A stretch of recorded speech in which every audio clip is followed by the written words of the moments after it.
Our Prodigy back again with another video, and in today's video, as you can tell by the title, we are back. We are back with more of my book. It has been a hot minute since you guys have heard of this, and honestly, it's been a hot minute since I've wrote about it. This is the next 25 pages from where you guys last heard. I haven't had the time to write. I know, you can make excuses or whatever, but today, literally today when I'm recording this, it is Thursday, December 15th. I took my last exam for my first semester of university, so I have time. I have like a couple weeks now before my second semester, so hopefully I can either finish the book or get very close to finishing it. So to not ramble anymore and to get you guys into the actual video, we left off here. You guys just met the new group, the campers, and yeah, this is the next 25 pages. If you haven't seen the other videos, I'm sure by now I've made a playlist. You can go look at that, because this won't make any sense if you haven't watched those before. So, let's go. I guess let's just start here. Chapter 20. Caleb and Baron take a seat at a little table inside Troy's RV and begin eating the plate of food that Sophie made for them. So, Troy, what's the story with everyone here? Baron asks. Well, obviously Wyatt and Sophie are married and have their boy. Killian and Donna are married and have their own RV. PJ and Ashley kind of developed a relationship after we took her in here, so that leaves Mike, the only other guy that has his own RV. You guys run into any kind of trouble around here with zombies? Caleb asks. We haven't had one break our fence since it was being constructed, he says. Wow, that's extremely impressive. I saw it when we first got here, and all I could wonder is, what is this doing at a campground? Baron says. Yeah, when this thing broke out, we were all camping here. We didn't really know each other, but we were the ones who stayed. Troy lets out a cough. PJ and Mike actually worked on the same construction crew. Said they knew where they could get a bunch of metal from one of their sites. Took us about a month straight of hard labor getting that puppy up. But we sure are proud of it. Shit, that's something to be proud of. We were the guy who built our fence up for us pretty good, but we didn't have this kind of material y'all got, Baron says. Well, boys, I'm off to bed. I got some extra pillows and blankets for y'all out already. One of you is gonna have to take the floor, though. The other gets the couch. You go ahead and take the couch. You got the bad ankle. Thanks, Caleb, Baron says. The next morning, Baron wakes up before Caleb and hobbles out of the RV to see a few of the group members. Morning, guys, he says as he looks up to see the sun rising. How'd you sleep? PJ asks. That was some of the best sleep I've had in weeks. I don't know if it's because of that couch or what, but it was good. Caleb's still sleeping? Wyatt asks. Yeah, I feel bad. Dude's been having to take care of me lately. Puts a lot of stress on him. He told us about what happened last night, about your group. I'm real sorry, Ashley says. Have you guys ever lost anyone? Luckily, no, but I've seen people turn before we got these fences up, Wyatt replies. I'm sorry to hear that. If you're interested, the camp showers still work here. The water's cold, but it's better than nothing, PJ says. I'll probably just wait for Caleb to get up and then we'll be on our way, Baron replies. What's driving you to go north anyway? I figured most people would want to go south where the weather's warm, where you could grow crops all year round, Ashley asks. You guys ever heard of Clarksville? Yeah, that place is known to be one of the coldest places in Canada. Why there? PJ asks. Well, ever since I was a little boy, my brother and I have planned that to be our spot if an apocalypse broke out. We saw it on some National Geographic show talking about extremely cold places or something. I'm still confused though. Why there, not somewhere warm? It's going to be damn near impossible to grow food there, Ashley asks. It's not about the food, Wyatt interrupts, starting to catch on to Baron's plan. These things, they're just like people, exactly like people, except they're dead and they crave human flesh. If I were to stand outside 24/7 in freezing cold Clarksville, I would die eventually. I have to believe the same goes for them. Huh? Well, what if that's not the case though? What if these things have some type of special flesh or something? PJ says. Well, if that's the case, then I guess I have no plan. Baron laughs. Hey man, not to be rude or offensive or anything, but what happened to your cheek? I saw it last night and I just figured it was like a shadow or something from the fire, Ashley asks. Oh, I got shot. A couple inches higher, I wouldn't be here right now, he says, pointing at his cheek. I think it's one pretty badass scar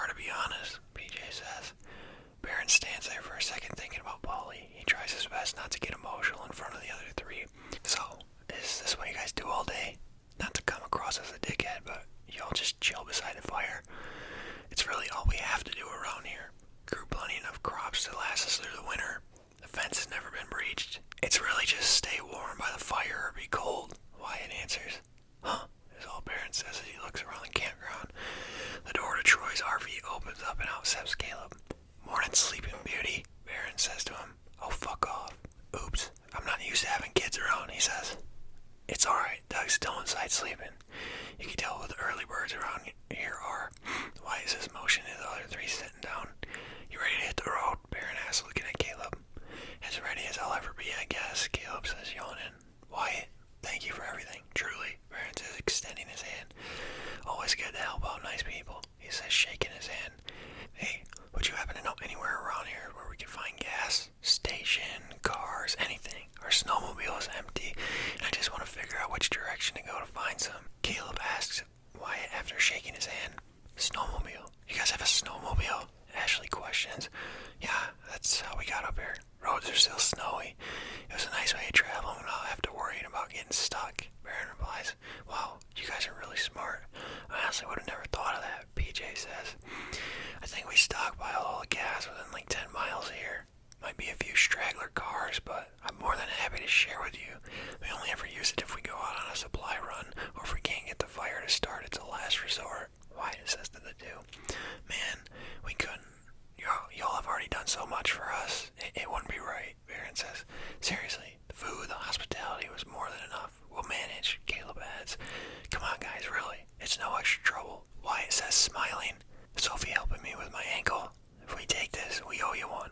Whenever you want, call it in. We'll both do it, whatever it is, Barron says. Alright, sounds good to me. Let me show you where we keep the gas. Hey, you think Sophie's up yet? I want to personally thank her for the help with my ankle and the crutches too. Yeah, she's definitely up by now, Wyatt says, looking at the sun in the sky. Just then the group hears a gunshot go off inside of Wyatt's RV. What the fuck? Wyatt says.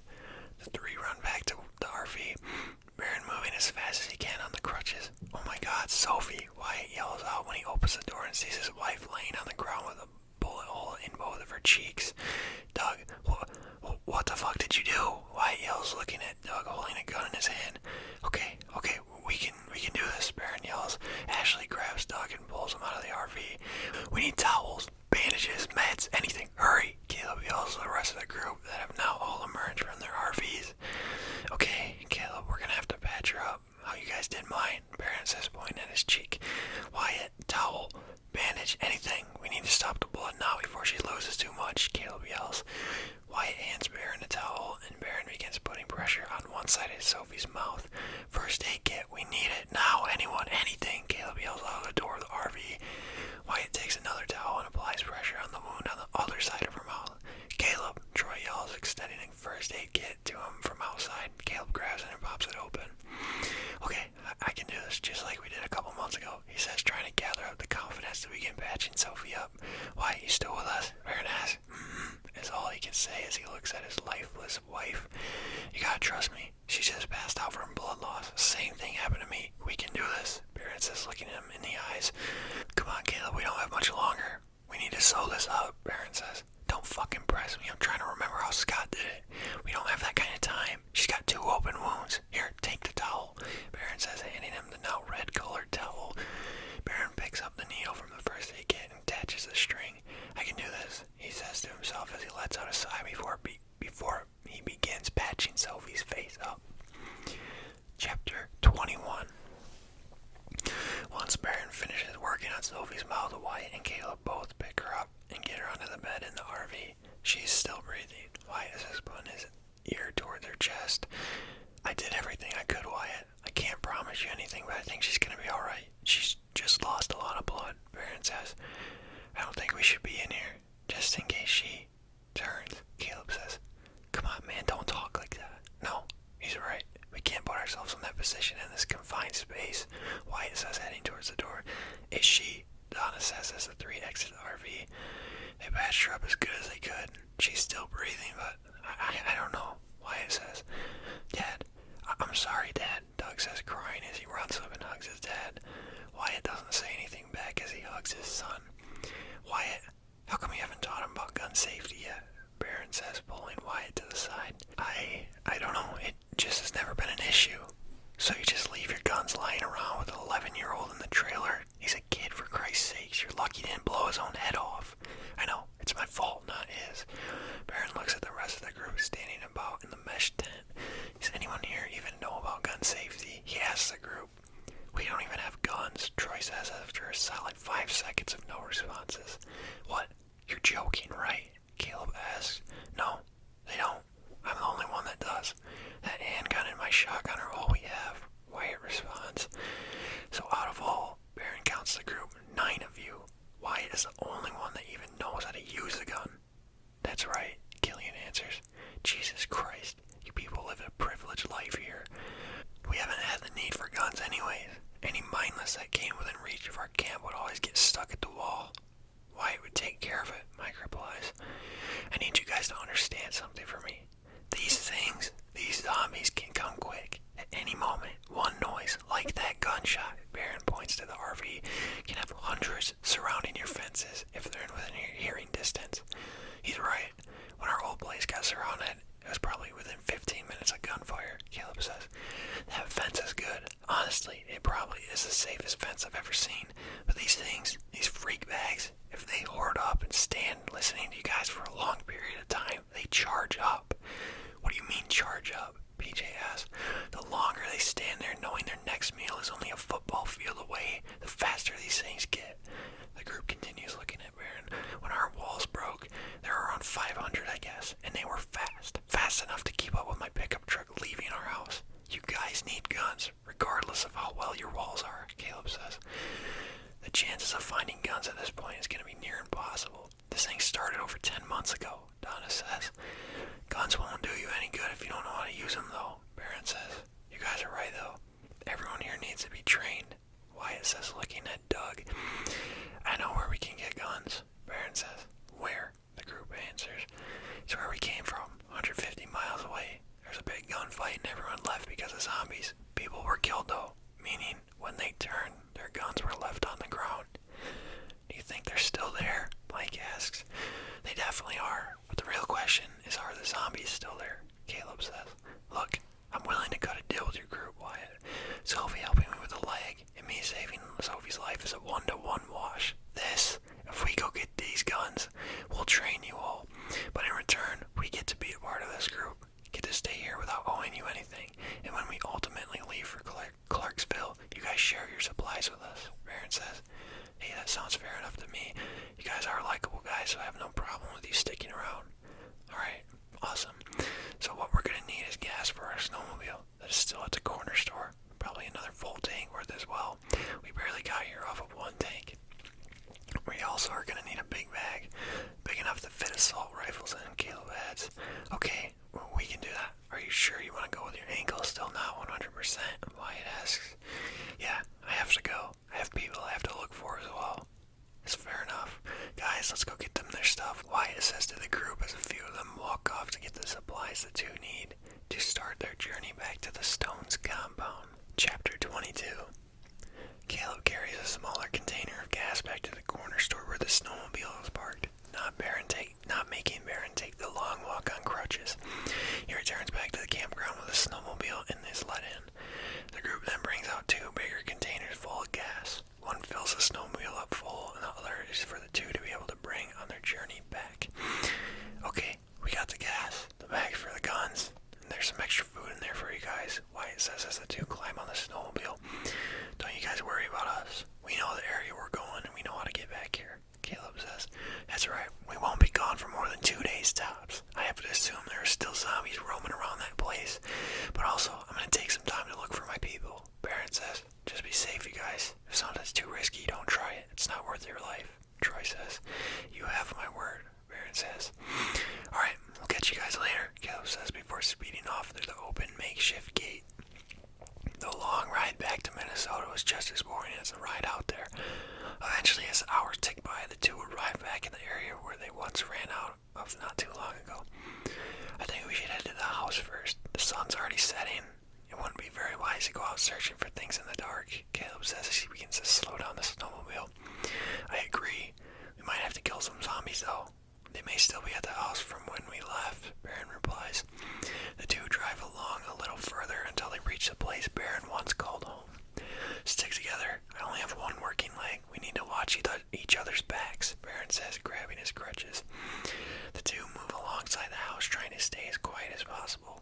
There are a good amount of zombies standing in the backyard, but not nearly as many as there were when the two barely escaped with their lives. We can handle this. No guns, just knives, Baron whispers. Let's get inside, Caleb whispers after they take out a few of the zombies near the house. Baron opens the door slowly and closes it behind them. Caleb taps a knife on the kitchen counter. Look at you, quick learner, eh? Baron says. Once you learn something like that, it'd be stupid to forget it, he replies. A few zombies come trickling up from the basement steps along with others coming from the upstairs of the house. Baron and Caleb handled 8 or 9 zombies that all rushed them at once. Wow, any more than that could have been a little sketchy, Caleb says. You go upstairs. Watch your back, be careful. These things could be lurking around any corner. I'm gonna check out the basement, Baron says, hobbling towards the basement. Caleb begins searching the upstairs for anything. He sweeps through all the rooms, finding only the belongings of Daniel, Scott, and Emma. Jesus Christ, Caleb whispers as a zombie jumps out of Baron's room. He quickly takes care of it and shuts the window that Baron jumped out of not too long ago. That should warm this place up a little bit, he says to himself. Meanwhile, downstairs, Baron reaches the door to the basement and turns the handle. What the hell? He questions as he turns the handle again, but the door won't open. Hey, is anyone in there? He whispers, trying not to yell with the zombies lurking outside. Baron's met with no answer. Again, he tries the door, putting his entire body weight against the basement door. It opens a couple inches. What the fuck? Caleb, get down here. There's something blocking the door. I think it might be the couch, Baron says when Caleb reaches the bottom of the stairs. On the count of 3, push, Caleb says. 1, 2, 3. They say, pushing full strength on the door, causing it to swing open, and the two topple into the basement. Don't move, a voice from the darkness of the basement says, holding up a gun. Whoa, whoa, whoa, it's me, it's Baron, and Caleb, Baron stammers out. The basement light flicks on. Baron, the voice says. Oh my God, Scott, you're alive, Baron says, in shock, struggling to stand up with his crutches. What happened to your ankle? Scott asks, embracing Baron as he stands up. I broke it, jumping out of the window upstairs. When everything went bad at the Stones' place, we came back here for my bag before we left. I got pinned in my room. My only option was out the window. Wait, where'd you get the crutches? I'll explain later. Scott, where's Emma and Daniel? I'm sorry, Baron. I don't know. When we got separated, I was with them, but I got pinned down in a little storage building. They took a lot of zombies with them. They saved my life by taking them with them. Damn, Baron says, slamming his fist down on the bar counter. They got out, though. They made it out of the Stones compound. I saw them with my own eyes, Scott says, trying to reassure Baron. The generator still works here, Caleb asks Scott. Yeah, but it's running out of gas. I've been down here for a while. I could hear the zombies piled up at the door. That's why I had it barricaded. You think it'll hold for one more night? Baron asks. I think we'll be fine for another night. Why? What's the plan? We found a group north of the border. They call themselves the Campers. We got a deal. We bring them guns. They let us in their group. What about Clarksville? Don't worry about that. That's still the plan. But until my ankle's healed, it's not smart to go head first up there. I can't help with construction until this is better, Baron says, motioning towards his ankle. In the group, are they? There's nothing to worry about. These guys are good people. They took us in when we had nowhere else to go. No food, no water, no gas, nothing. And they helped us out of good faith, Caleb says. How are they going to feel about you bringing back another mouth to feed? Scott asks, looking towards Baron. We've already discussed that. They know I'm here looking for people. They'll be happy to add another to the group. Especially one that knows how to use a gun, Caleb adds. These people aren't trained. Only one is. Little boy shot a hole clean through his mother's face about an hour or two before we took off, Caleb answers. We get the guns, we train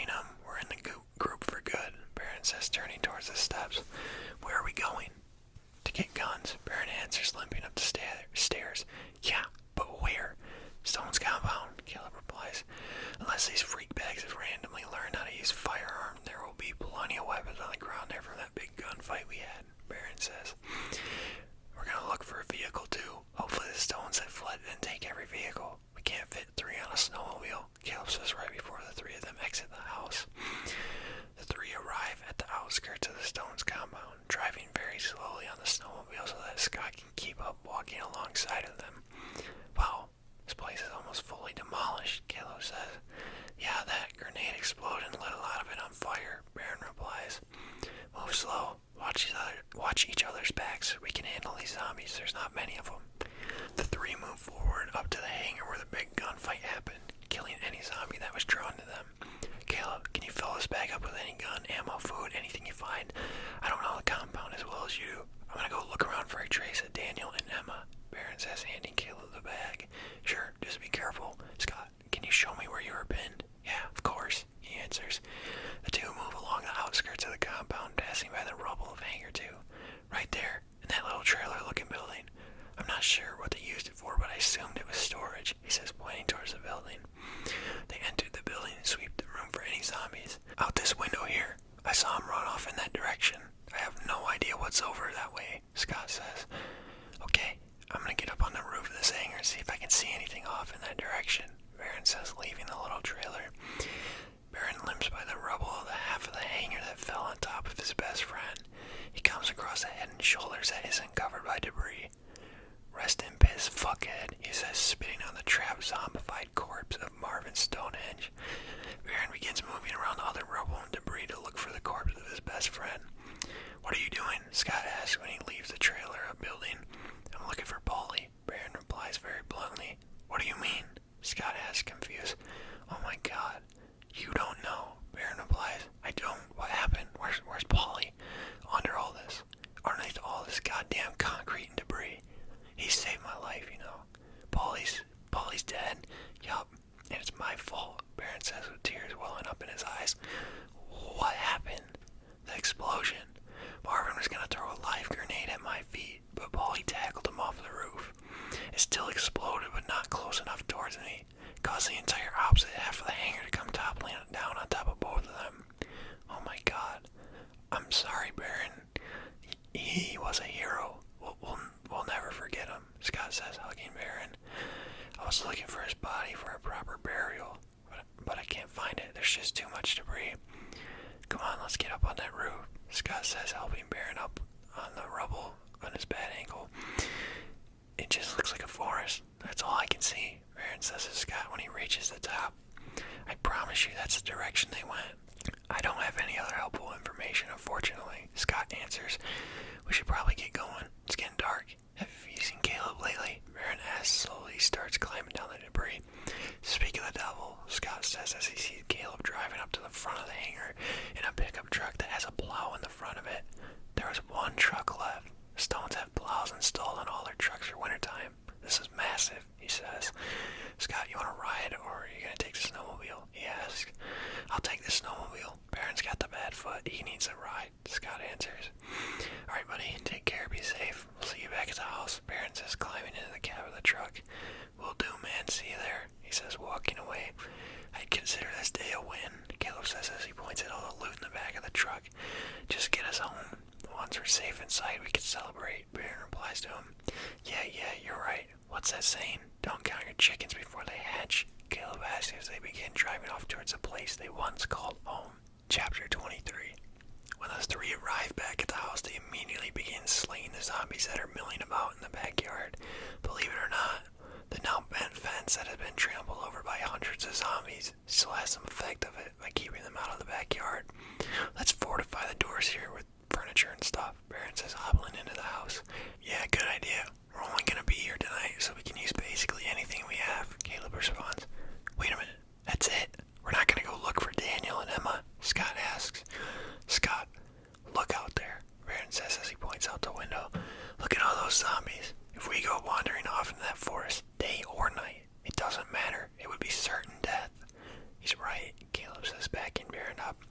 I love Emma, and Daniel's a really good guy. I would want nothing more to find them, but eventually, reality has to be faced. It's been about a week since we were all together. A week of freezing cold nights in zombie-infested forests, Scott, Baron says, looking Scott in the eyes. I know, Baron. I'm just holding out hope. You're a good man, a real smart guy, too.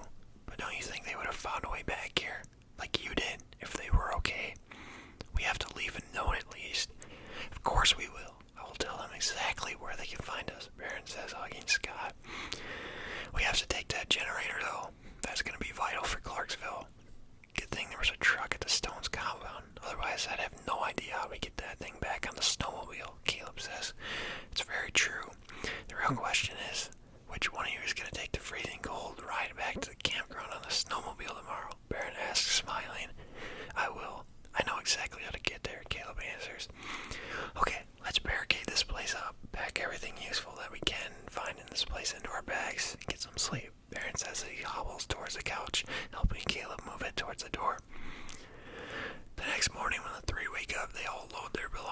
the back of the truck. Wyatt's gonna shit himself when he sees all the alcohol we got, Caleb says, setting down a bag containing all the items from the bar downstairs. Scott, you got everything? Baron asks. Yup, generator's in the bed. All the bags in the bag. I triple checked all the rooms. We're good to go, he says, hopping into the passenger seat of the truck. Snow's not that bad down here, but it only gets worse the farther north we go, Baron tells Scott as he starts the truck. Caleb turns around and gives Baron a thumbs up, and the three begin their journey back north. When they reach the corner store, Caleb slows down and Baron rolls down his window. Hey, I'm gonna take the trail path there.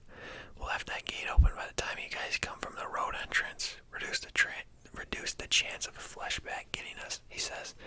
Good idea, just be careful. Anything could be lurking on that path, Baron says. Careful's my middle name, he answers as he speeds off. These guys are good people. You have my word on that, Baron says, striking up conversation. I know. You told me already, Scott says, laughing. I know, but I just figured you wouldn't be very happy about it considering our last group interaction. I trust you in my life, Baron.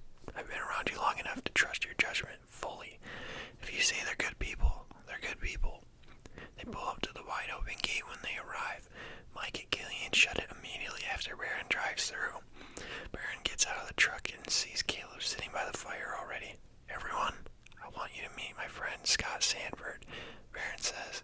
Scott, this is Wyatt, Doug, Donna, Troy, PJ, Ashley, and Mike, and Killian, Baron says, pointing towards the two men walking back from the gate. Doug is Wyatt's son. Killian and Donna are married, and PJ and Ashley are dating. And Sophie's my wife. She's inside our trailer, Wyatt says, extending his hand to Scott. It's nice to meet all of you. I appreciate you all welcoming us into your group. So you guys found one of your own. That's awesome. Good for you guys, Troy says. I'm gonna let you guys get to know Scott a little better. Troy, can I talk to you for a second? Baron asks. I don't see why not, Troy says, standing up and walking away from the fire. I got a big favor to ask you, Baron says when Troy catches up to him. Well, what's that, bud? We have a generator from our old house back in Minnesota. Can we find room for it in your trailer somewhere? I can't let this thing sit in the cold 24/7. It's not my trailer anymore, he answers. Whoa, what do you mean it's not yours? I'm confused. While you guys were gone, we talked about it and decided it would be best that if you guys were staying, we'd have Mike and I move in with each other. No sense in having one person in their own big trailer. Really, you don't have to do that. Well, now that you found your friend, it makes even more sense. You three can take my trailer. Mike and I are totally cool with sharing. He's got a pull-out couch and everything. Thank you. Truly, thank you, Troy. I really appreciate it. Not a problem. Consider it payment for you teaching me how to use a gun, Troy says, laughing as he turns around and walks back to the fire. Wyatt, can you give me a hand with some of this stuff? Baron asks, walking towards the truck. Whoa, you guys got a generator? Yeah, powered our old house. Can you give me a hand moving it into our trailer? Let me do it, Caleb says, appearing almost out of nowhere. Okay, I'll grab some bags then, Baron says, hobbling after them with a couple of bags on his shoulder. How's Sophie doing? Is she? Caleb asks as the three stand in their new home. Alive? Wyatt answers. Yeah, alive, Caleb says, looking down. Well, she hasn't turned yet, so I guess that's a win for now. She won't. She'll pull through, Baron says, putting his hand on his shoulder.